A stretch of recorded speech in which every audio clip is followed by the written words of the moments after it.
काल महाराष्ट्रामध्ये सगळ्याच समाजाला आश्चर्य वाटेल असा एक GR निघाला आणि देवेंद्र फडणवीस साहेबांनी मुसलमानांना असलेलं 5% अतिरिक्त आरक्षण रद्द केलं.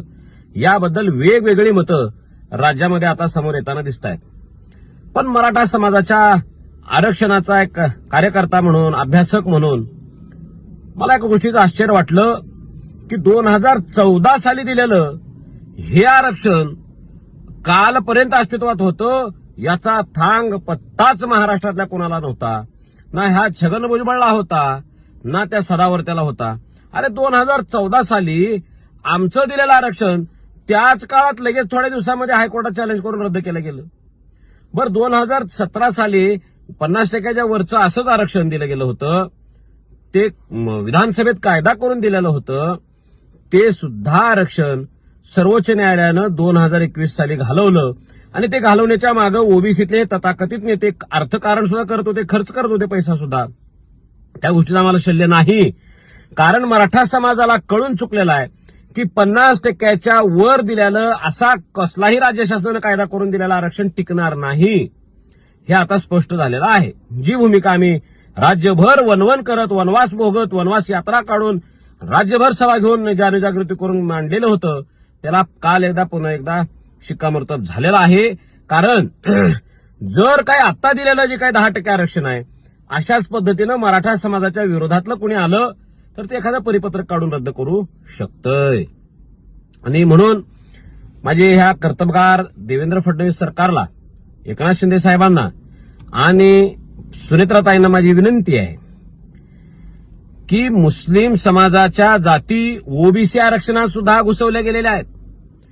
2008च्या नंतर असा कार्यक्रम जाणीवपूर्वक राबवलाय. मंत्रालयात बसून एक GR काढून अशा अनेक जाती थेट ओबीसी आरक्षणात घातल्या गेलेल्या आहेत. त्या सुद्धा आरक्षणाचं पुनर्विचार व्हावा आणि रद्द करण्यात यावं. कारण तुम्ही हिंदुत्ववादी सरकार आहे ना. आणि माझ्या ओबीसीच्या नेत्यांना विनंती आहे, अरे तुम्ही मराठ्यांचा विरोध करताय पण मुस्लिम समाजाला ओबीसीत सुद्धा ठेवायला तुम्हाला लाज वाटत नाही. तुम्ही आत्मपरीक्षण, आत्मचिंतन करायला पाहिजे.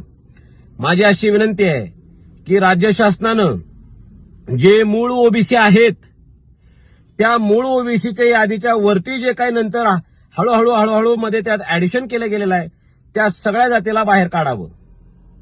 आणि जे कुणबी, मूळ ओबीसी मध्ये कुणबी आहे मराठा समाजातला, त्या कुणबी आरक्षणाच्या प्रमाणपत्रांची प्रक्रिया वाढवावी. दुसरा एक मुद्दा असा आहे की मराठा समाजाला राज्य शासनानं दोनदा राज्य मागास वर्ग आयोग स्थापन करून मागास ठरवलेला आहे. मग आता आमचा 50% आतला हिस्सा का दिला जात नाही हा सवाल पुन्हा एकदा मी करतो. कारण राजकारणात असून सुद्धा समाजाला सत्य ते सांगणं ही भूमिका आम्ही घेतलेली आहे. त्याची राजकीय किंमतही मोजतोय. पण समाजासाठी आम्ही घर बार त्याग केलेला आहे आणि सरकारला सुद्धा जाब विचारण्याची ताकद आम्ही ठेवतो.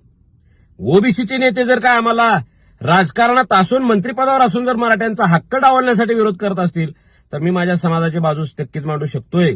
हा हेतू घेऊन माझी देवेंद्रजींना विनंती आहे, एकनाथ शिंदे साहेबाला विनंती आहे की कुणबी नोंदींची प्रक्रिया फास्ट करा. मराठा आयोग नेमून मराठा हा शब्द मागास ठरवला गेलेला आहे त्याला ओबीसीच्या यादीत घाला आणि ज्या ज्या जाती अनधिकृत पद्धतीने ओबीसीमध्ये वर्ग केलेल्या आहेत त्या सगळ्यांना बाहेर काढा अशी मी 100% आपल्याला विनंती करतो.